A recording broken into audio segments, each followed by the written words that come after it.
Chérie, Oui, est-ce que je peux te poser des questions par rapport au repas libre? vas-y. Est-ce que tu peux me donner une note sur le repas libre, le McDo par exemple? Ok, c'est loin d'être le meilleur repas libre. Je peux pas noter le McDo en bonne et due forme. Moi, personnellement, je mettrais un 0 sur 10. Ok, et puis des sushis? Excellent. Pour un repas libre, les sushis, c'est 10 sur 10. Ok, et puis une pizza que tu vas commander dans une pizzeria? Pareil, j'aurais tendance à mettre 3 sur 10. Ok, et du coup une pizza que tu fais maison? Une pizza que tu fais maison avec de bons ingrédients, honnêtement, on peut plutôt taper dans un 6 sur 10. Ok, et maintenant, c'est l'hiver, les Suisses surtout adorent ça.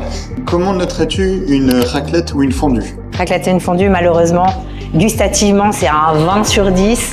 Mais alors, au niveau macronutriments, on est à un 0 sur 10, clairement. Ok, et puis un burger maison du coup? Si tu utilises de bons ingrédients, de bons lipides, de bonnes protéines et bons glucides, on est vraiment sur un 10 sur 10. D'accord, et puis un gratin dauphinois avec des légumes et un rôti. Donc, tu as une source de protéines, de glucides et de lipides assez intéressant. On peut vraiment aller sur un 8 sur 10. Ok, top.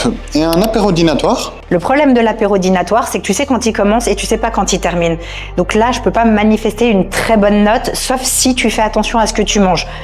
Ça peut aller d'un 0 sur 10 jusqu'à un 6 sur 10. Ok, et si par exemple j'ai envie de me faire un repas avec du saumon, des tagliatelles et des légumes? Là, c'est un 10 sur 10 de nouveau. Il y a un bon apport lipidique, protéiné, et puis glucides pour un repas libre, c'est excellent. Ok, et puis une question qui sort un peu des repas, qu'est-ce que tu penses de l'alcool pendant les repas libres? Hyper intéressante ta question. Un verre de vin, 2 grands max pendant ton repas libre.